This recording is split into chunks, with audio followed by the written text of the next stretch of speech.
Welcome, everyone, to the North Atlantic Fire Science Exchange's Spring 2026 Student Webinar Series.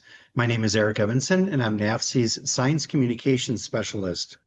Now, the goal of the Student Webinar Series is to connect students with the fire and forestry community to develop positive and productive working relationships, as well as exchanging knowledge.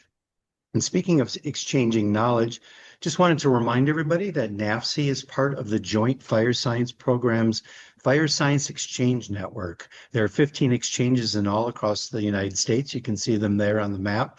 And if you want to learn more information about any of the exchanges or the Joint Fire Science Program itself, I encourage you to go to firescience.gov. Okay, now super excited today as we wrap up our Spring 2026 Student Webinar Series. Our guest speaker today is Arneke from the University of Bremen in Germany, and he'll be speaking on A Spot Across the Pond, wildland firefighting in Germany and Europe, and I'm sure he's going to be touching upon a few other items as well. So really looking forward to today's presentation. So the way the presentation will go is Aaron will go ahead and give his presentation first, and then we'll follow up with a question and answer session at the end. Now, if at any point during the presentation you have a question, feel free to pop that into the chat, and then we'll revisit those questions at the very end. And then we'll kind of conclude today with talking about future student webinar series sessions, as well as ways to get involved. So with that, I'm going to go ahead and stop sharing my screen and turn it over to you, Aaron, to begin sharing yours. Yeah, thank you very much, Eric. Can you see my screen? Yes. Mm-hmm. Okay.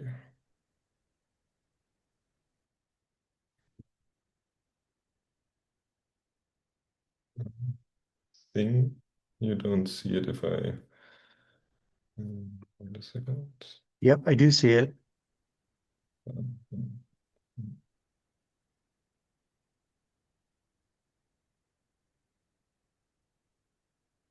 Okay. Yeah, hello everybody, and thanks for joining.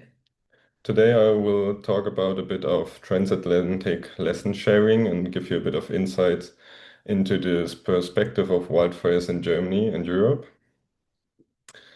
And I also will be touching a bit on what Eric and I did in the past month with a mentoring program and also how I got here in the first place. So first, a bit about myself. So my name is Aaron. I'm a master's student in geoscience in Germany. And I'm also a volunteer firefighter for structure fires, but also for wildfires. And if I'm not concerned with university or firefighting, I'm also like to go out on runs or just spend time in the outdoors and go hiking or take a walk. So first, a quick view at my academic background. So I have a Bachelor of Science in Geoecology, which is basically a mixture of biology, geoscience, climate science, and just gave me a very broad overview over the field of natural sciences in general. And I was lucky that my university then did fund a lot of field trips and hands-on coursework for students. So I had the opportunity to visit a few different countries in Europe, but also around the world and do field work there.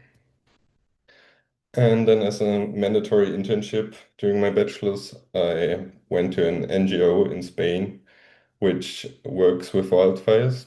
And actually got to know that NGO, the Paul Costa Foundation, from my volunteer experience. So that also was the first interaction between my academic story and my volunteering. And this year I switched to another university and studied my master's degree in geosciences. And now I put my focus more on the atmospheric side of science, but also natural hazards in general, including wildfires, and also the impacts of climate change on these hazards. So I'm trying to, what I want to achieve with my study is that I want to kind of learn the big picture of our environment and learn to better understand it in a general way. And then, yeah, that also fits quite well with my work I do as a wildland firefighter. So here just a few images from my bachelor's degree. You can see a few field trips in different locations. The bottom left, for example, is in South America, in Chile, where we looked at soil in general. Then in the middle, you can see me on board of a German research vessel where I did my bachelor thesis, and also on a glacier in the Swiss Alps at the top. And then top left is from the internship where we did a community event for a school where we taught them about wildfires in Spain. So now I want to just quickly mention a problem that I have in combining my academics with my volunteering, because if you want to really study wildfire in Germany, you can't really do that at universities because there are no university courses, working groups, or professorships on fire specifically in Germany, I have to say, because in Europe there are a few, especially in Southern Europe, but in Germany there are none of these things yet. So, so if you are interested in wildfires and also want to study it, you have to learn the topics that you're interested in. So, for example, forestry or ecology.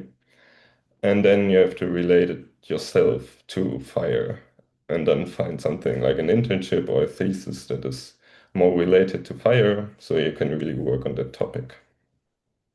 Or, which I will also mention later on, is that you go to other countries which have the expertise in these fields, especially in the wildfire sciences. So now I just want to tell you how I even ended up in this situation here and why I'm talking to you today. So how I ended up in the wildfire community. And that is mostly through my engagement in generally volunteer firefighting that I've been doing for 10 years now. So I started when I was 10 years old as a teenager in my hometown. And because my grandfather and also both of my parents are volunteer firefighters in that town, it was just a natural thing for me to do, yeah, to continue that. And then how I got into the wildfire topic was mostly through reading books or watching shows that were on television about US hotshots or smoke jumpers, which was just amazing pictures that I saw there. And I always have been fascinated by US firefighters with their neat trucks and their leather helmets. So that was also something new and exciting that we don't have in that exact way in Germany. So, and then in 2021, when I first thought about do we have something like wildland firefighting in Germany, I stumbled upon an NGO, also a volunteer organization called the Wildland Team, or which loosely translates to Wildfire Team, which is a group of people who, besides their volunteering in a fire department, they wanted to do something with wildfires, and they founded this NGO just to work with wildfires. So, and then in 2021, I joined them. I just wrote an email that I would be interested. Then I had to do some prerequisites, like a fitness test and some English language certificate, and then I could join them and do my basic firefighter 1 training. And how we do these trainings in Germany is that we use the resources of the NWCG, so the US National Wildfire Coordination Group, because they are available online. So we can just get our basic training from these online resources. And then we meet up on a weekend or so and do a practical training with the more experienced personnel that we have and learn the basics, the basic practical things about wildland firefighting. And in the 5 years I have spent in this NGO, I had the possibility to do multiple European courses on wildfire. So, for example, prescribed fire, fire meteorology, and fire behavior analysis, which are offered on an international basis. So, actually, the NGO I work with in Spain, they organize most of these courses across Europe, and then you meet a lot of people from all across the continent to attend these courses because they don't have these capacities in their own states. So yeah, and then my first real wildfire was actually in 2022 when we had a very we had two very large wildfires in Germany, which was very unique for Germany in general. Yeah, and then there were a few more the past years. And then last year, we got a call from Portugal, from a befriended fire department in Portugal, that they wanted us to send a small crew to them to help fight their wildfires because last year was a very bad fire season for them, so they just needed some additional help with that. And besides the training courses and the fires we respond to, we also do training for structural firefighters. So we offer training to any fire department across the country who is interested in the topic. And I will get to the basics of firefighting in Germany a bit later and tell you how wildfire training is organized. But what we do as an NGO is train these fire departments. It can be professional or volunteers, but we teach them the basics of wildland firefighting so they have something to start with. And then lastly, I'm also a member of our fire analysis group, which is still quite small. So there's already efforts to form such or to develop these competences for fire analysis in Germany. And currently it's a group of around 16 people who do that. So it's still a quite small topic, but we are very actively engaged in that. And then here just a few pictures. The first two are from the prescribed burn training in Spain I did from two instances. And then this one is from the first fire that we had in 2022. And then it was actually the first instance that the few NGOs that we have in Germany that are concerned with wildfires um, were called to one and work together to fight it and to mob it up in the end. Because these large scales of fires weren't present in Germany before. So it was quite a special year for the whole topic in Germany. Then this is from one of our training exercises where we trained these fire analysis capabilities and just trained how we organize ourselves internally, which positions we have, but also how we communicate the analysis itself to the incident commander. This is from a fire from last year where we were as a hand crew and we walked around the fire perimeter afterwards to check for hotspots and look if there are any hotspots left. And then a very exciting experience I had was in 2024 when I went with a few colleagues went to Poland to the so-called forest camp, which is a European-wide or even internationally organized training camp for everybody that is interested in wildfire. And I think we were around 150 people from all different countries, so mostly Europeans, but also Americans, Canadians, and even from some people from Australia and South Africa joined. And yeah, this is a very good example for how small actually the wildfire community in Germany, in Europe still is, because this event gathers most of the organizations that deal with these incidents. And yeah, it is all it has been ongoing for 5 years now, I think. And every year they think about something new, what they can do, if it's doing hand crew training or driving training, helicopter, stuff like that. So they really organize a big array of different activities, and it's besides that, it's a great networking event in general. So and then I quickly want to talk about incident in Portugal that we had, or that we got called to last year. And just to show you the scale of the wildfires we had last year in Europe, you can see the satellite image on the right shows the plumes from a lot of different wildfires in Portugal and northern Spain.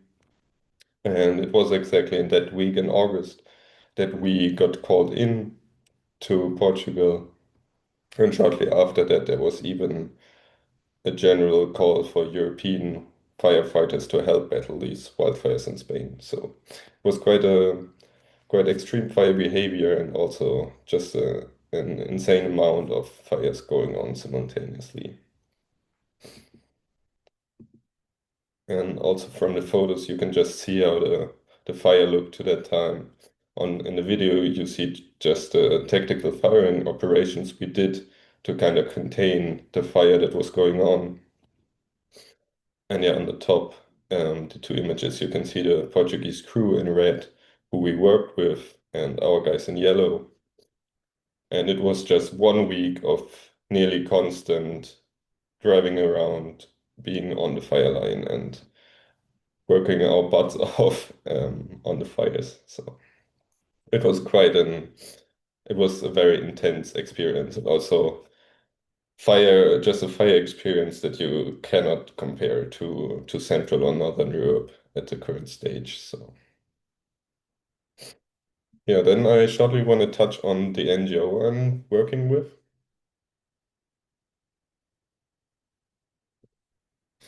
So it was founded in 2015 by a few people who were crazy enough to do another volunteering commitment besides their volunteer firefighting commitments.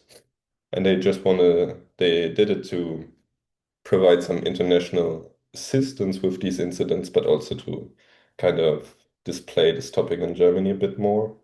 But in 2015, nobody in Germany basically thought about wildfires. So it's a non-profit, and it is also an official civil protection asset. So it's not just volunteers that are interested in fire. It is also officially part of the civil protection in Germany, which allows us to get called to these incidents at all. And as I told you, we are trained according to the NWCG guidelines, plus the European courses we do.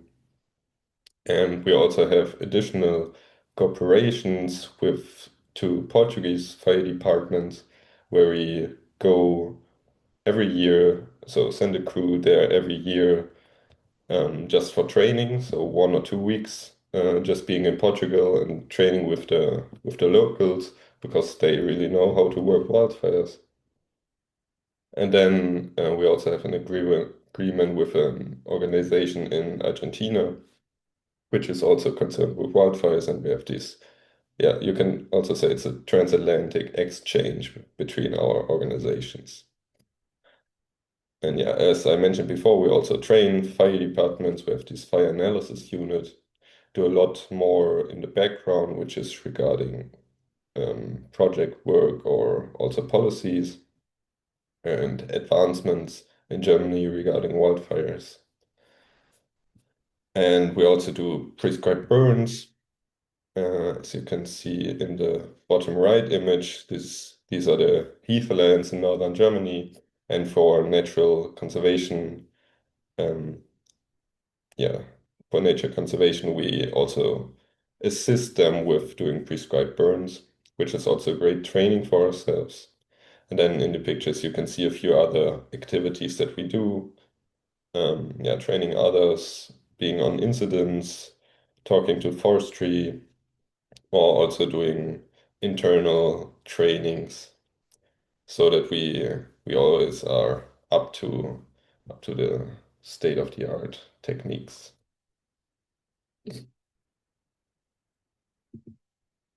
Yeah, then I want to now switch to the perspective in Germany and Europe in general. So how firefighting works, but also how wildland firefighting in particularly works. And for that, I just give you a few facts first. So in Germany, there are around 1 million volunteer firefighters, mostly in the countryside, or basically everywhere where people live, you have a volunteer fire department. And then you have around 40,000 professional firefighters who are distributed across the large cities that we have, or also some industry and airport fire departments. But all the rest of the villages has volunteers. But there's a big problem when it comes to wildfires is that there's no nationwide basic training for that topic, yet at least.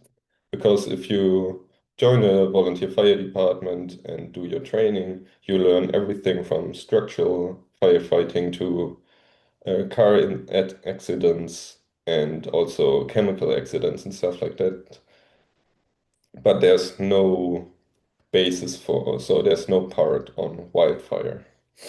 And so to this point, NGOs play an important role when it comes to wildfire because we just have the knowledge, or we gained the knowledge uh, over the time and can just support in this regards because wildfire in general is a very, yeah, it's quite specific when it comes to fighting a wildfire if you compare it to a structure fire, for example. And the changing wildfire regime in Germany is, as I mentioned, we had these multiple large-scale incidents in 2022. And that was kind of the kick-off of very intense investments and also talks about wildfires in Germany, but also in our neighboring countries like the Netherlands. There, in the past few years, that also kicked up a lot. So, and as it is with every incident, I think if these incidents occur, you have a lot of concerns and a lot of money is put into these things, these topics. But in years where you don't have a lot of fire, the people are forgetting about it, and then no one really cares. So that's a bit of a problem, but I think that's not only a German problem. So. And then the problem with these large investments that were made in the past is that most of them were invested into new equipment, so new fire trucks or yeah, hand tools, for example. But very little or none of that money is going to training or training tactics in general. But over the last few years, there have been more positive developments in that regard. So, for example, we as NGOs, in cooperation with federal governments, but also other firefighting institutions, we produced a nationwide, or we produced a wildland firefighting curriculum that fire departments can look at and use it to train themselves or to build this capacity in their fire department for themselves. But it's not part of the official training. It's just a recommendation in that regard. And then, as a country in the EU, there are also EU mechanisms that support the development of specialized wildfire units that can then be called to incidents across Europe. And at the moment, we have two of them active in Germany, and there are a few more that will come in the coming years. So, yeah, as I said, there are a few positive developments. And then to the challenges that we have, and that also the fire departments have if it comes to these incidents, it's on the one hand, it's the forest structure because of the drought conditions we had in the past years. and due to climate change, but also due to, for example, bark beetle infestations in the forests that we have. We have a lot of dead wood in the forests, and in many areas, the wish is to keep these forests as natural as possible. So the dead wood should remain in those forests, but that makes them very inaccessible if you have a wildfire in these areas. As you can see on the left, you see a lot of gray dead wood, and even on that not too steep slope there, you can't really get into the terrain because the dead wood is blocking all the paths, and it's not safe to work there at all. And then another problem in Germany is UXO, which means unexploded ordnances. So ammunition from the World Wars, but also from the Cold War era that sits in the ground in these forests so that you cannot enter these forests safely. And that means if a wildfire breaks out in these areas, which is quite common because the ammunition can blow up on itself and start a fire, you are not allowed to get very close to this area because you still have ammunition in the ground, and when the fire burns through it, you have the risk of exploding ammunition. And yeah, because a lot of our big wildfires occur in these areas, they are very difficult to put out.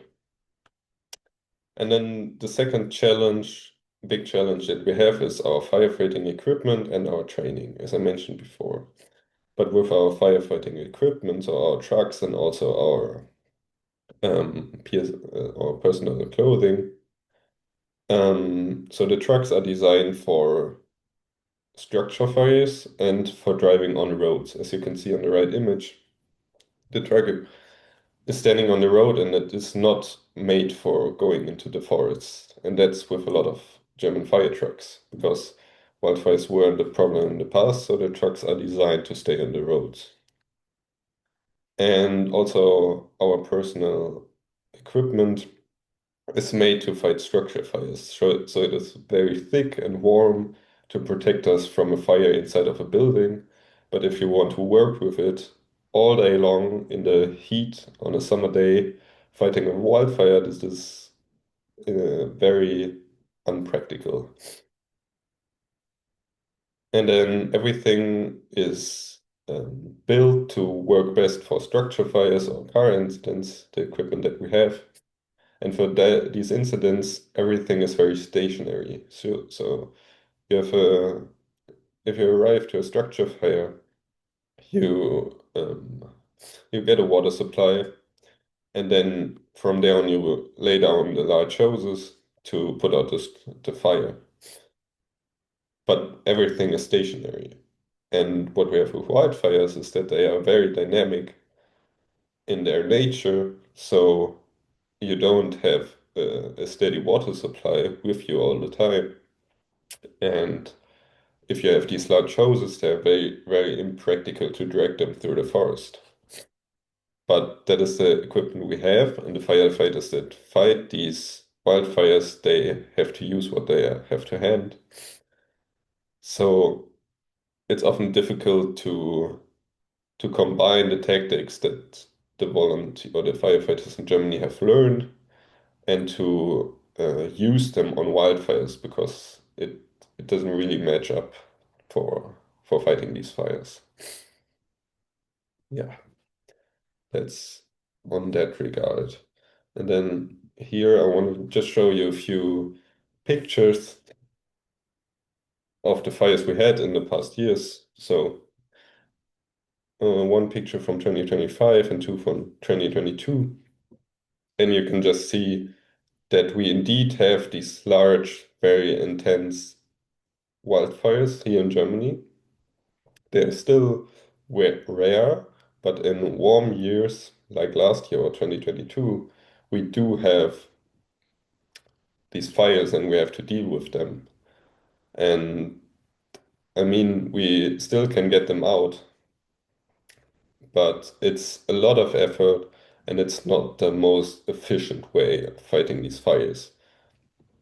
And then another big concern with that is that the people who haven't dealt with wildfires before, that they don't know about the dangers and the risk that they are getting into because the wildfire completely behaves differently than a structure fire. So safety is also a massive concern in these very large incidents.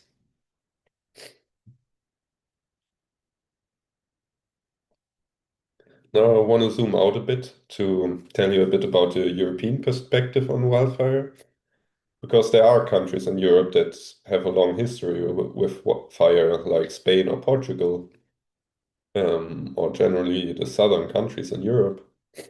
But Central and Northern Europe hasn't seen too much wildfire in the past. And yeah, in last year, Europe had the worst fire season on record. Like you can see in the graph, the dark red line is the burned area in hectares in Europe or in the EU. And beneath that, you can see the different years and also the average for the early 2000s. So there's a massive increase in burned area, but also in number of incidents.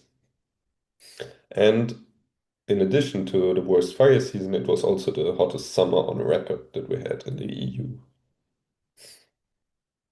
And as you can see on this graph, which represents the different countries, and on the y-axis, you can see how many percent of their total country area have burned in 2025. And on average, the past years, you can see that the red column is much larger, or is larger in basically every country, but much larger in countries like Portugal or Spain, and also Cyprus and the Balkan countries.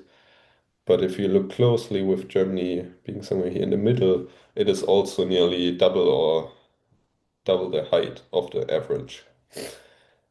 So we see this trend in every country in Europe. But of course there are some means of the European Union to counter these wildfires. And first of all, that's the EU's civil protection mechanisms, which support cross-border help, cooperation, but also can coordinate such large incidents.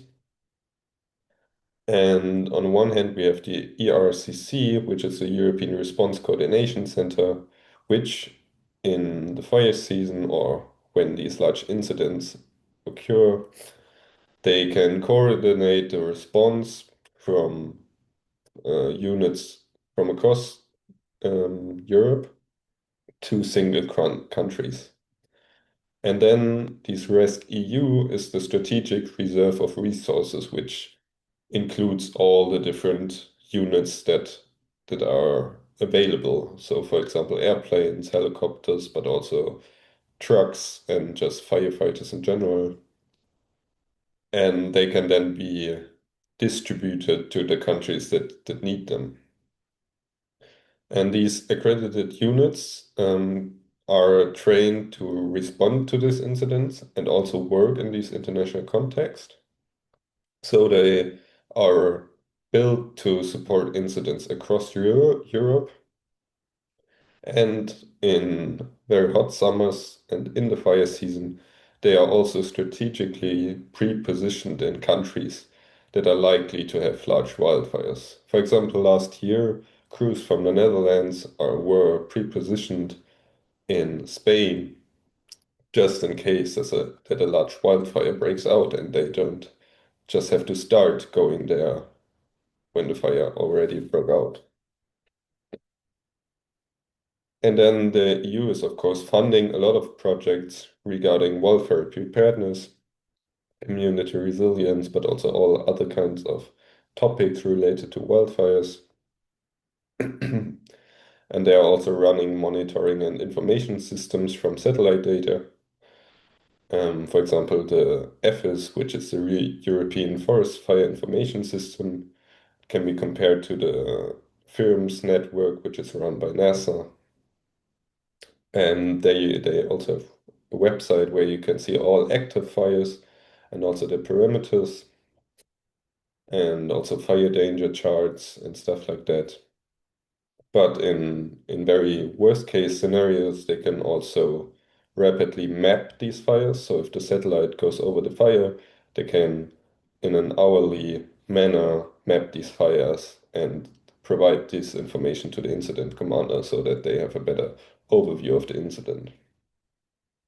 And then at the beginning of this year, the EU announced that they are developing a rapid reaction force, which should be made up of 300 firefighters, so that they have another fast reaction unit that can respond to these large-scale incidents.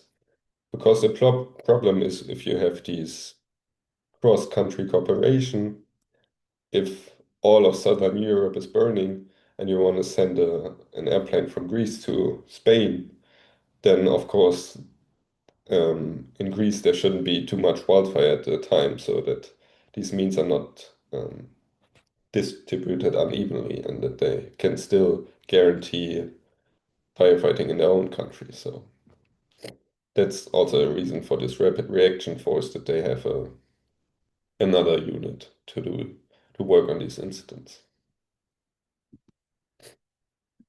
Yeah, and now lastly, I want to come also to the reason why I'm here in this webinar series, and that's the IAWF network, so the International Association of Wildland Fire, which is an international network that promotes the wildfire community in general, but also students and young professionals if they want to get involved in wildfire.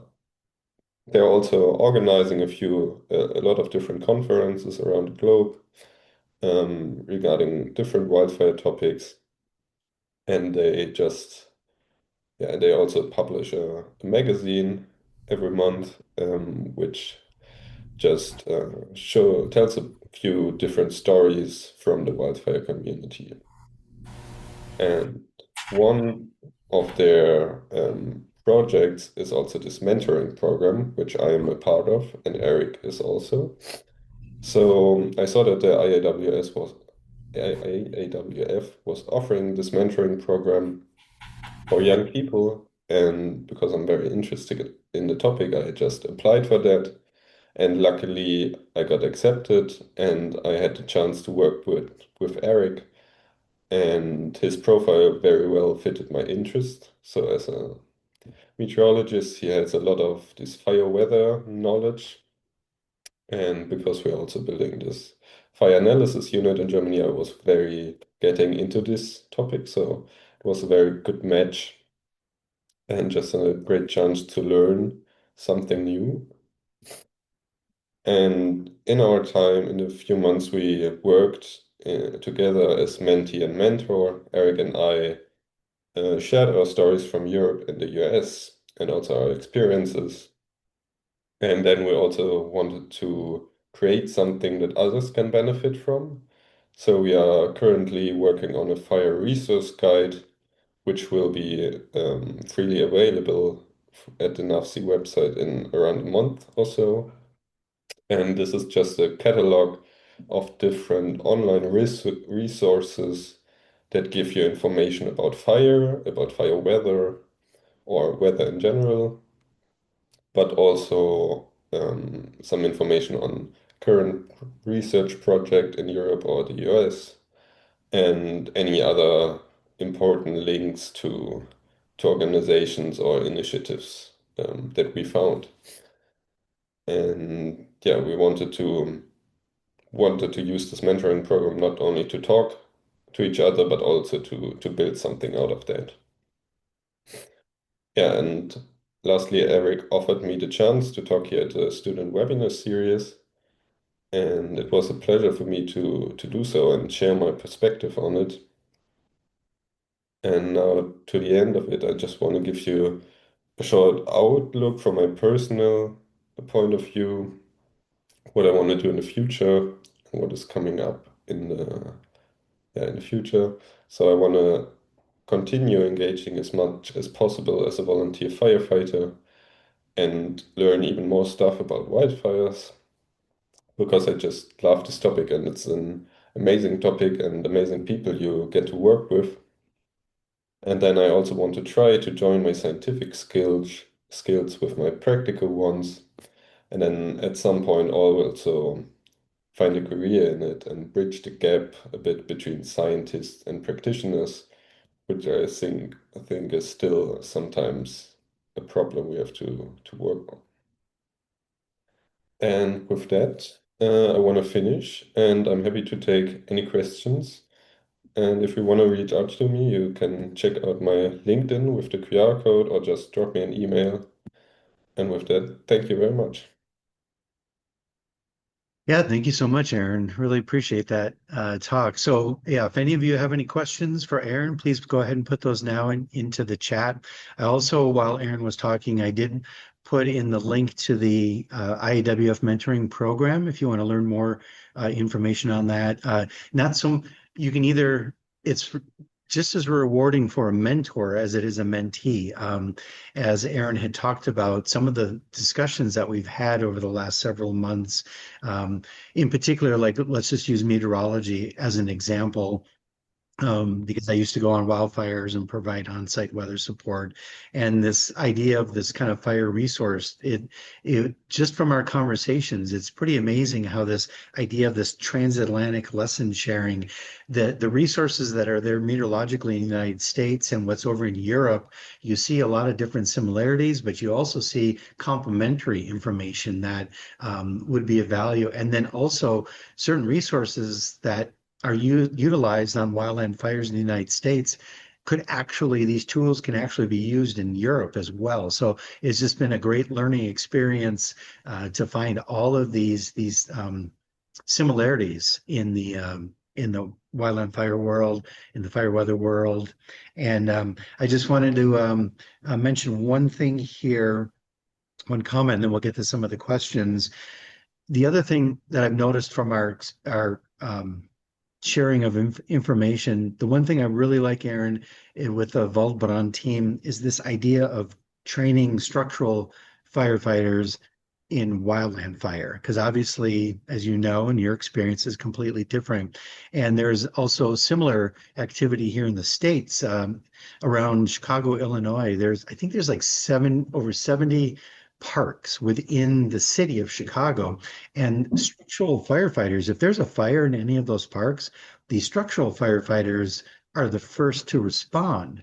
But yet it's actually more of a wildfire situation, but they don't have the tools. So there are personnel there that work very closely with the structural people to give them that nice foundation of information so that they can be safe when they are assigned to a wildfire, even though that is not their main course of action. So that was just kind of one of the comments that I had for you here. So here, let's go over to some of the questions. Um, let's see. Um, let's see. There's a concern about the toxicity of materials in the U.S. fire gear within their clothing. Europe is ahead of the U.S. on addressing toxic materials. What materials is European fire gear made from? And what does the conversation about toxicity of fire gear look like in Europe? Is it discussed? Is it a concern? Yeah, so I can't tell you a lot about the materials that are used, but I know that it's definitely a topic for firefighters in Europe, especially in Germany. There's a lot of discussion about these topics. And for our wildfire unit, I can say that we, until now, mostly used the yellow US fire shirts because they were the ones available on the market. But in the meantime, there are also a few German and European producers that make these wildfire clothing, and we will switch to another company soon and change our gear. But I cannot really tell you anything about the materials that are used there. Okay. All right. Thanks. Here's another question. Is this mentoring program open to U.S. wildland firefighters who have an interest in working in wildland fire abroad, or is this geared more towards those in Europe? I'm a first year seasonal firefighter in the United States working with the U.S. Fish and Wildlife. Um, if you'd like, Aaron, I can answer Yeah, take that question. this question. Just I've been involved in it. So um, so Layden, the program is open to anybody, whether it's this year. There's 2 sessions a year where you'll be connected. Mentors and mentees are connected up. There's 2 open seasons, and you'll see that on that link that I had shared. But really, anyone can get involved in this. He doesn't. There happens to be this last iteration. There's actually quite a few people from New Zealand and Australia who are mentees. So really, all you have to do is go to that link, look up the information, and when the next open season comes up, which will be towards that kind of August, September time period, you just apply.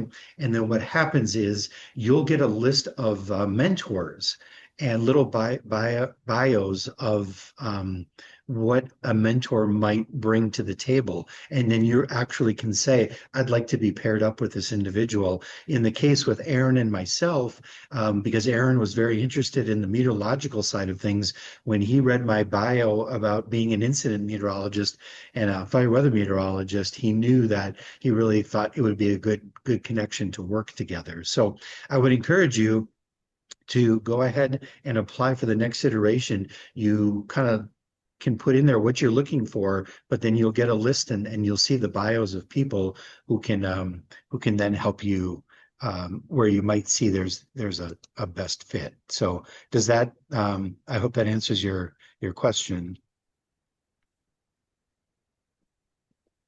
And then another question for you, Aaron. Are prescribed burns in Europe mostly done for fuel control to prevent wildfires or also for ecological benefits?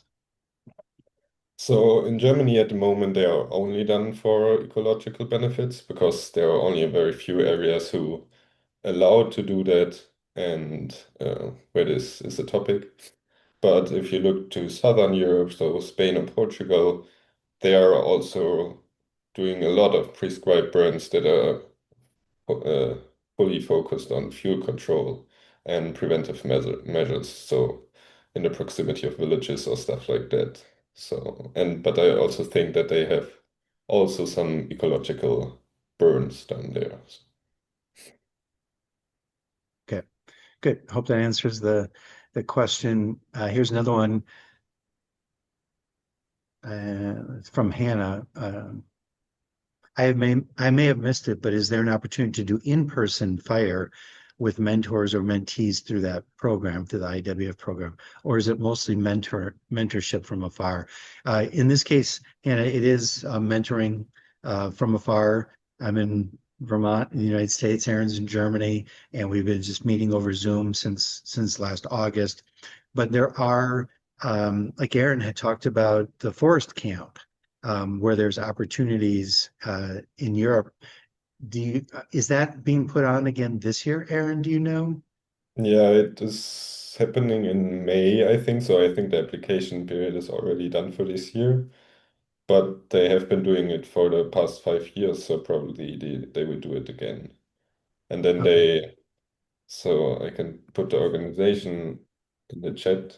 So it's called SNAP in Poland, which is the organization that are organizing these fire camps, this forest camp.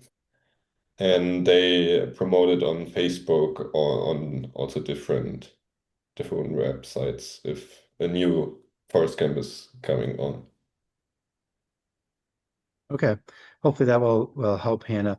Also, there are I don't know if Hannah, if you've heard of like Trex events where the training for prescribed fire, that's another opportunity to perhaps get involved in a Trex event. It's usually 1 or 2 week situation where you would go and work with veteran folks, particularly like on a task book to gain the skills you would need to go on to do prescribed burning and wildfires. That's another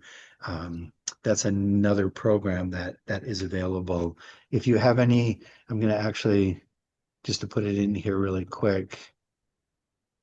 If you want to explore that a little bit more further, I just put in my email in the chat, and we can always circle back on that if you want to get some more information on that type of training. Are there any other questions that people have while we wait another minute or two in the chat? I've got one for you, Aaron. So you've done fire in Germany, you've done fire in Portugal. Do you is there a particular role on a fire that you particularly like? It looked like you've done some hand crew stuff, you've done some prescribed burning, you've done some fire analysis. Is there anything that jumps out to you that something that you really like or want to do more of? Yeah, so the first thing that got me interested is was just this hand crews type of work. And I have done it on most of the fires in Germany, especially for mob up.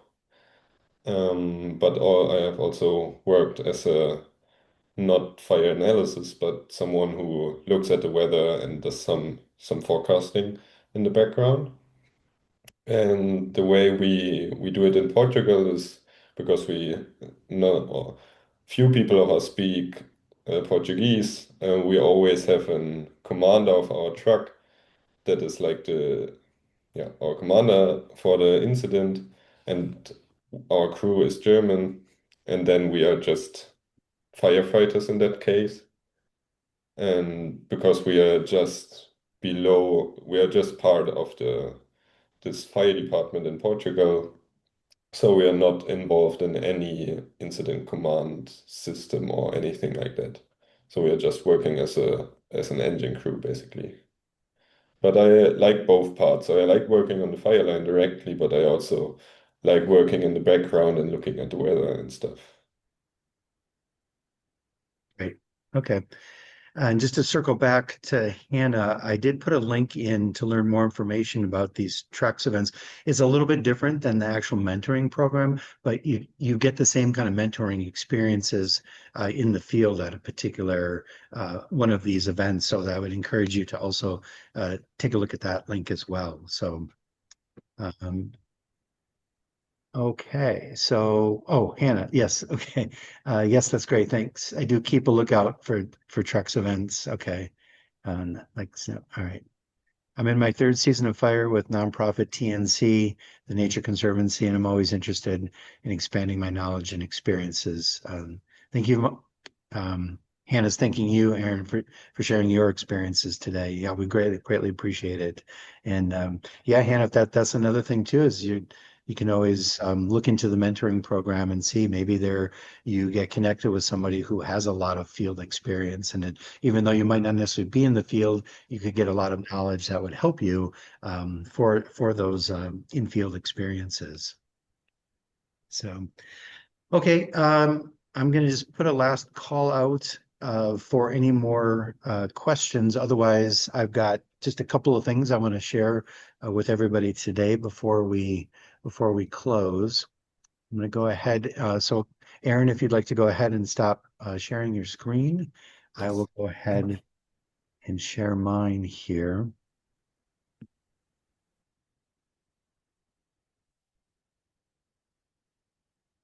So, just want to mention to everybody again, this was our final uh, talk in our spring 2026 student webinar series, but we fully expect to have another one again this fall 2026, as well as the spring of 2027.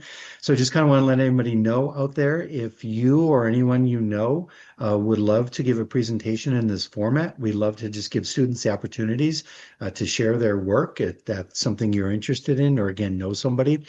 Please reach out to me, Eric Evanson, and my email there is nafchelp@gmail.com. If you want to learn anything more about the student webinar series or take a look at some of the past talks that we've had, you can either go to firesciencenorthatlantic.org and see the student webinar series page, or you can hit up that QR code and that will take you to the student webinar series page as well. And then wanted to mention there's a very short survey that's going to pop up once we close this session. If you could fill that out, we would greatly appreciate that. It really helps us out a lot. Otherwise, just want to thank you again, Aaron, for your presentation today. It was very insightful and very informative. And I want to thank everyone for attending today. I really appreciate that. And I know Aaron does as well. We're going to go ahead and leave the session open for another minute or two in case there's any other questions that you might have. Otherwise, thank you again, everybody, and have a great day.